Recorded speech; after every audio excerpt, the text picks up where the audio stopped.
अभी राहुल गांधी को अमेरिका से भारत वापस लौटे हुए 2 ही दिन हुए हैं और आज उनकी पार्टी के नेता और कार्यकर्ता उनके समर्थन में सड़कों पर नजर आए। और आज जो विरोध हमने देश भर में देखा, उसकी जड़ भी विपक्ष के नेता राहुल गांधी की अमेरिका यात्रा में ही छिपी है। राहुल गांधी ने अमेरिका में एक भाषण दिया जहां उन्होंने हिंदुस्तान में अल्पसंख्यकों के मानवाधिकारों के बारे में बात की थी। तब उन्होंने कहा कि भारत में सिख समुदाय अब पगड़ी पहनने से डरता है। UEM जयपुर एक आदर्श लक्ष्य है। भावी छात्रों के लिए अच्छी नौकरी, भविष्य के लिए तैयार कौशल के साथ अच्छी शिक्षा। बस उसी टिप्पणी की प्रतिक्रिया भारत भर में हुई। लोगों ने उस बात की निंदा तो की ही, पर कुछ लोगों ने बेहद अमर्यादित टिप्पणी भी की।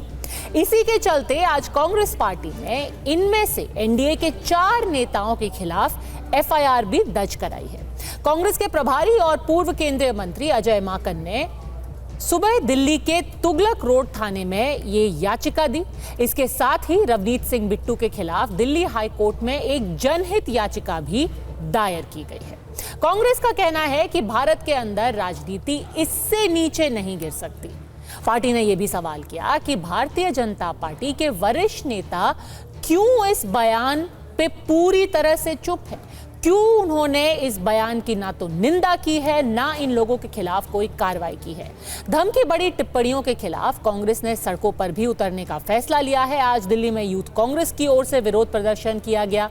पार्टी कार्यकर्ताओं ने दिल्ली, हैदराबाद और पटना जैसे शहरों में भी पूरे भारत में मार्च निकाला, धरने आयोजित किए। लेकिन जैसे ही उनके खिलाफ अटैक और तेज हुए, खुद रवनीत बिट्टू बाहर आए। उन्होंने पलटवार करते हुए कहा कि वो तो केवल राहुल गांधी द्वारा बनाई जा रही भारत विरोधी नैरेटिव के खिलाफ आवाज उठा रहे थे। ना भारतीय जनता पार्टी के नेताओं ने उसको चुप कराने की कोशिश करी, ना उसकी भर्त्सना करी। भारतीय जनता पार्टी के ही सहयोगी दल ने, उसके एक नेता ने, विधायक ने ये कह दिया कि राहुल गांधी जी की जो जुबान काट करके लाएगा उसको 11 लाख रुपए मिलेंगे। क्या ये राजनीति है? आपको इसलिए उसकी बात पसंद नहीं, इसलिए उसकी आवाज पसंद नहीं क्योंकि वो अक़लियत की बात करते हैं, माइनॉरिटीज की बात करते हैं। टेररिस्ट किसको कहा जाता है? जो टेररिस्ट की बात एंडोर्स करे, जो टेररिज्म को प्रमोट करे। अब जब पन्नू और राहुल गांधी, मेरा मतलब टेररिस्ट कहने का ये है भी, जब पन्नू और राहुल गांधी एक दूसरे की बात, एक दूसरे को एंडोर्स कर रहे हैं, एक दूसरे की वाह कर रहे हैं, तो और क्या होगा जी? और उसे क्या कहा जाएगा ये बताओ। भी राहुल जी पन्नू वाली बात बोल रहे हैं, पन्नू जी राहुल वाली बात बोल रहे हैं, तो इसमें फर्क कहां रह जाता है? आगे बढ़ने से पहले आइए आपको वो 4 कमेंट के बारे में भी बताएं जिनके आधार पर विरोध प्रदर्शन हुआ है और FIR भी दर्ज कराई गई है। सबसे पहले बीजेपी नेता तरविंदर मारवा ने एक विरोध प्रदर्शन के दौरान कहा था कि राहुल गांधी का हश्र भी इंदिरा गांधी जैसा ही होगा। इसके बाद राज्य मंत्री रवनीत सिंह बिट्टू ने राहुल गांधी को आतंकवादी कह दिया। एक शिवसेना के विधायक ने तो राहुल गांधी की जीप काटने वाले को 11 लाख रुपए का इनाम देने की घोषणा भी की।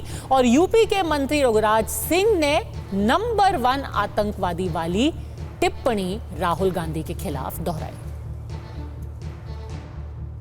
राहुल गांधी इस देश का नंबर प्रथम आतंकवादी है क्योंकि वो इस देश को डिवाइड एंड रूल, अंग्रेज मर गए, औलाद छोड़ गए, तो इनका ना तो कोई धर्म है, ना ईसाई धर्म है। बाप थे मुस्लिम, बाबा थे मुस्लिम, बाप फिर क्रिश्चियन हो गए, क्रिश्चियन की से शादी करी, तो ना ये मुसलमान रहे, न हिंदू रहे, न क्रिश्चियन रहे, न सिख हुए। ये तो ऐसी 5वीं जाति बन गई है। ये इनको किसी के साथ कोई सरोकार नहीं है।